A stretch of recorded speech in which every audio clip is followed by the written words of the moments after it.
શ્રી કૃષ્ણ ભગવાન કે જેમણે હતાશ અને નિરાશ થયેલા અર્જુનને ઊભો કર્યો. એકચ્યુઅલી છે ને, અર્જુનની સ્થિતિ કેવી હતી ખબર? તમારા જેવી. તમે બોર્ડની પરીક્ષા આપવા માટે જાઓ છો અને ઓલો યુદ્ધ લડવા માટે. આ યુદ્ધ જ છે, પરીક્ષા એ મોટું યુદ્ધ જ છે, બોર્ડ સામેનું યુદ્ધ છે. અર્જુન અને તમારી બંનેની સ્થિતિ સરખી છે. પેલો બિચારો હતા, આની સામે તું કેમ લડી શકીશ, એમ તમે કેટલા, આપણું શું થશે બોર્ડની પરીક્ષામાં. અને આવા સમયે આપણને કોઈ મદદ કરી શકે છે, કૃષ્ણ બહુ સરસ મદદ કરી શકે. અને એટલે કૃષ્ણને વચ્ચે રાખીને મારે વાત કરનાર. કૃષ્ણ ભગવાને શ્રીમદ ભગવત ગીતાના 18 અધ્યાયોની અંદર સફળતા માટેની અદ્ભુત વાતો કરી છે. અને 18 અધ્યાયો પૈકીના અત્યંત મહત્વના 3 અધ્યાય એની વાત કરવી છે. આ 3 અધ્યાય જો તમને સમજાય તો સમજી રાખજો કે તમને સફળ થતા દુનિયાની કોઈ તાકાત અટકાવી શકે તેમ નથી. આ 3 બાબત સમજાવી જોઈએ, 3 અધ્યાય સમજાવવા જોઈએ. અને હું શરૂઆતમાં ખાતરી આપીને પાછી ખાતરી આપું છું કે આ 3 અધ્યાય હું તમને સરળતાથી સમજાવીશ.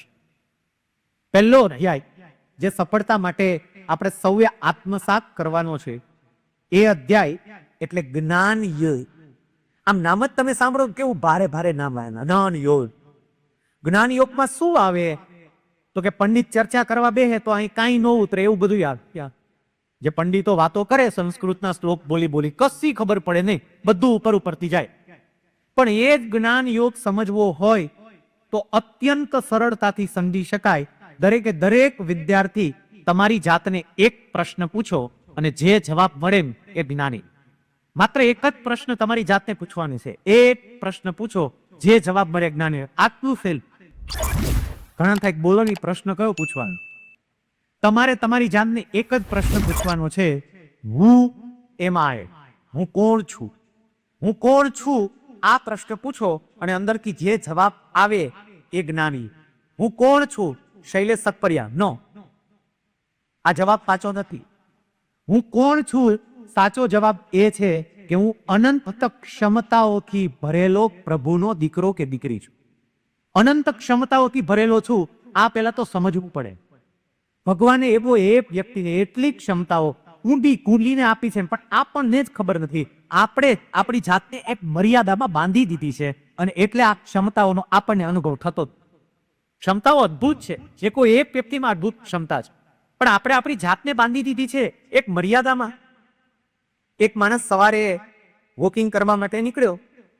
રસ્તામાં એને એક હાથી જો, હાથીને બાંધેલો હતો. અને હાથીને જયારે બાંધે ને, આપનામાંથી કદાચ કોઈએ જોયો હશે તો આપને ખ્યાલ હશે કે હાથીને કોઈ દિવસ ગળેથી બાંધેલો ન, હાથીને પગથી બાંધેલો. એટલે એના પગ સાથે એક દોરડું બાંધેલું અને એ દોરડાને એક નાના એવા ઝાડ સાથે બાંધેલું. આ વોકિંગ કરવા નીકળેલો માણસ વિચારે કે હાથી આટલું મજબૂત પ્રાણી જો એક આંચકો મારે તો કાં તો દોરડું તૂટી જાય અને કાં તો ઝાડવું પડી જાય, તો આ બંધાઈને કેમ રહેતો હશે? એટલે એને મહાવતને પૂછ્યું, એનું ધ્યાન રાખનારા, કે ભાઈ મારે તને પ્રશ્ન પૂછવો છે. પૂછવું? એટલે કે પૂછો ને. એ કે આ જે હાથી છે એ આખે એક ઝારીકો મારે એ દોરડું તૂટે કે ના તૂટે? તૂટી જાય બિલકુલ, સાવ સહજતા. કેમ? એક ઝારીકો મારે એટલે દોરડું તૂટે. પેલો કે કદાચ દોરડું મજબૂત હોય તો ઝાડ પડે કે ન પડે? કે ઝાડ પડી ગઈ. હાથીમાં ક્ષમતા છે, એ દોરડું તોડી શકે, ઝાડ પણ કાઢી શકે.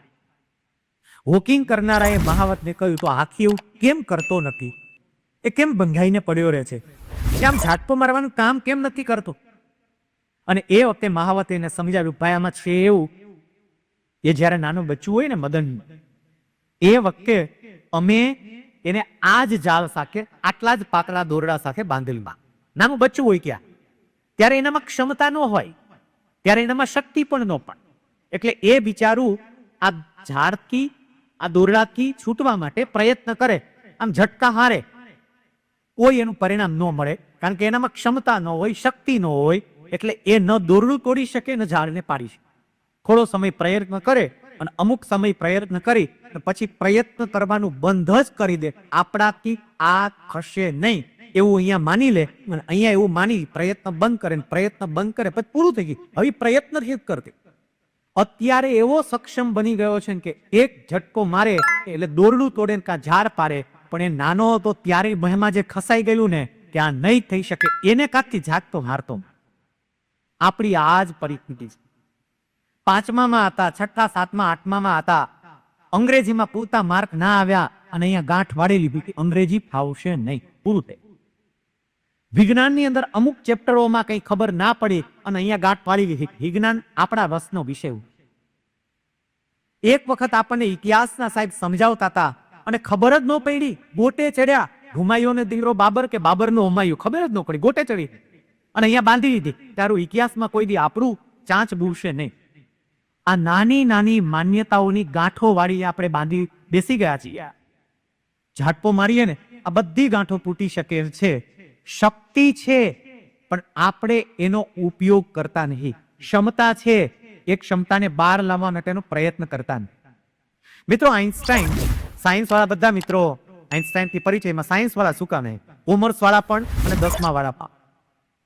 અલ્બર્ટ આઈન્સ્ટાઈન એવું કહેવાય છે કે આ જગતમાં જેટલી શ્રેષ્ઠ પ્રતિભાઓ આવી અને જેટલી બુદ્ધિવંત પ્રતિભાઓ આવી, એમાં સૌથી બુદ્ધિશાળી જો કોઈ હોય તો આ આઈન્સ્ટાઈન હતા, એવું કહેવાય.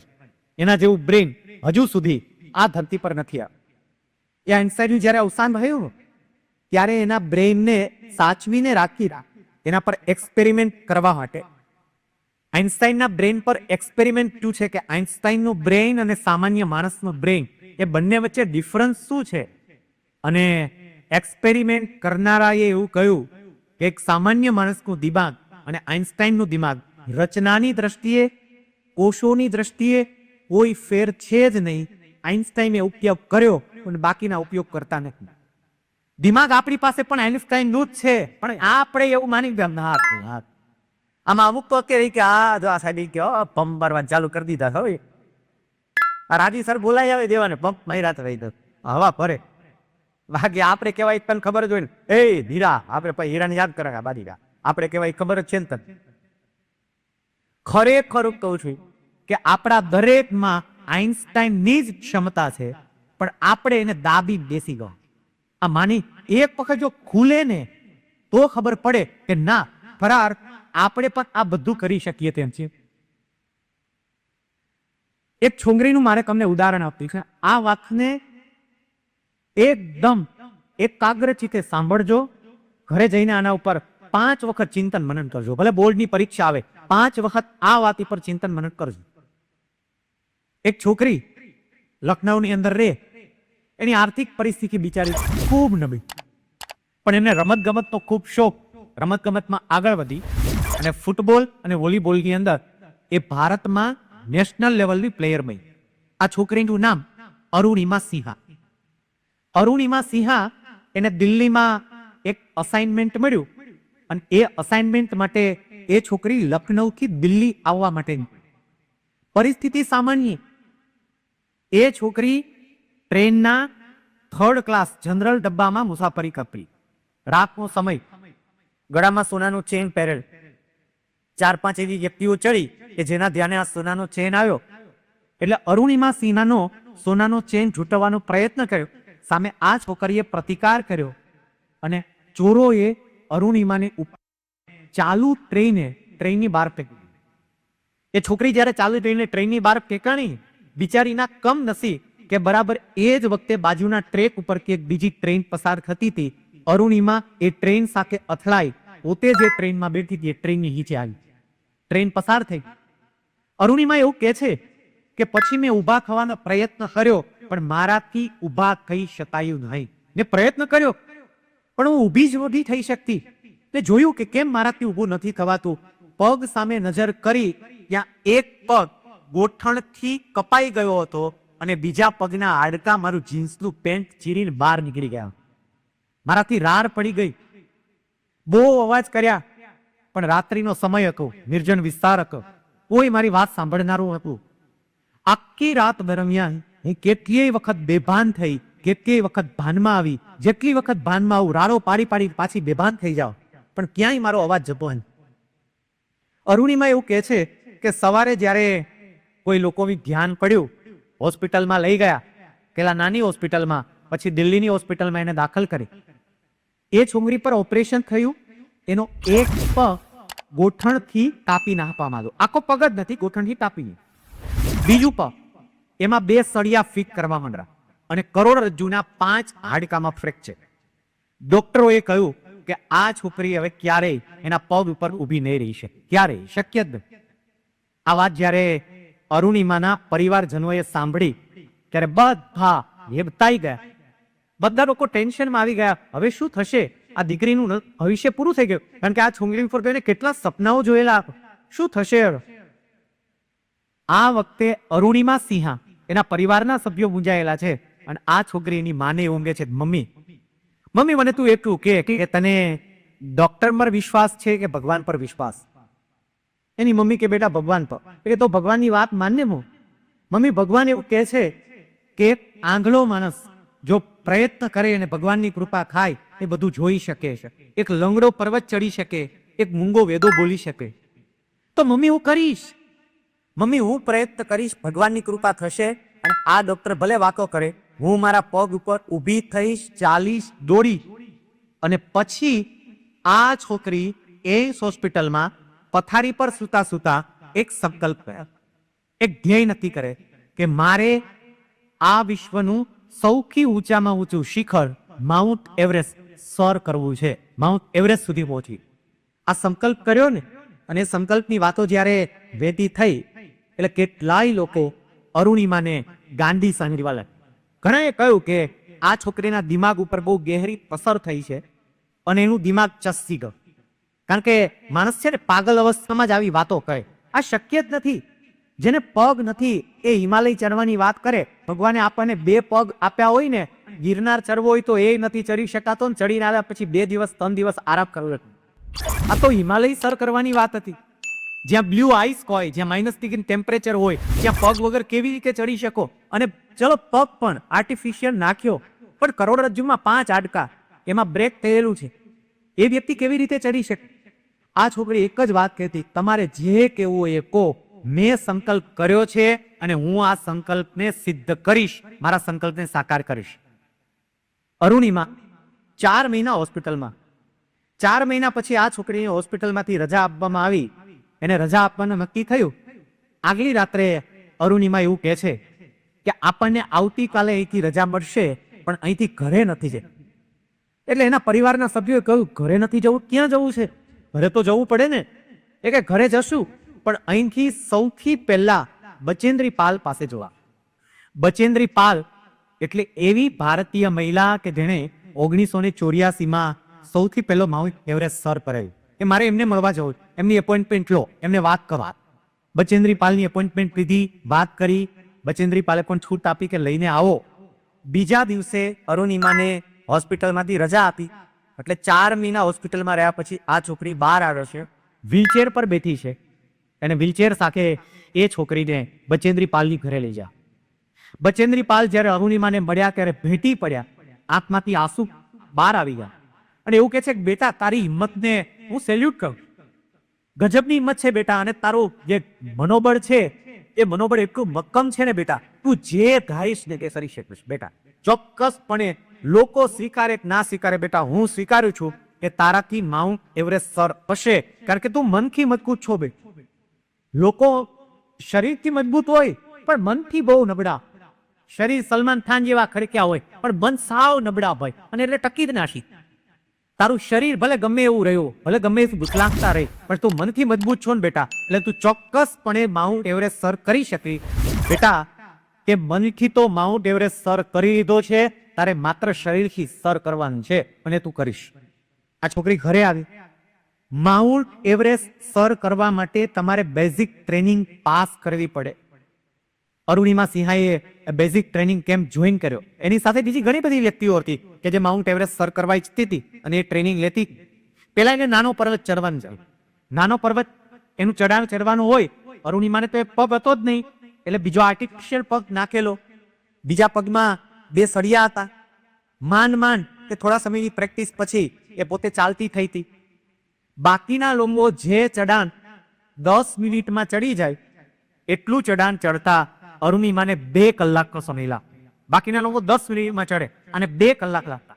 ઘણી વખત તો બિચારી ચડતી હોય ને, આજે આર્ટિફિશિયલ પગ પહેર્યો તો એ ચામડી સાથે એટલો ઘેસાય ને એને કારણે બ્લીડિંગ થાય, લોહી અને તો પણ એ ચડવાનું ચાલુ રાખ, લોહી નીકળે તો પણ અટકવાનું નહીં, આગળ વધારે. બાકીના લોકો, એની સાથેના લોકોએ કહ્યું, બેટા વિચાર, બેટા સમજ, આ શક્ય નથી બેટા, તું જરાક મનથી તો સમજ, થોડી પ્રેક્ટિકલ તો થા. તે જે સંકલ્પ કર્યો, તારા સંકલ્પને અમે સેલ્યુટ કરીએ, ચલ તારા સંકલ્પને અમે આમ બંધન કરીએ, પણ બેટા સ્વીકાર તો ખરી, આ પ્રેક્ટિકલી શક્ય જ નથી, તને પગ નથી બેટા, તું આટલું ચઢાણ નથી ચડી શકતી, તો માઉન્ટ એવરેસ્ટ કેવી રીતે સર કરી શકે?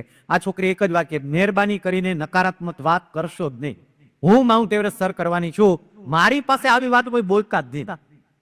એ છોકરીએ સતત પ્રયત્ન કરવાથી બેઝિક કેમ્પ પાસ કર્યો.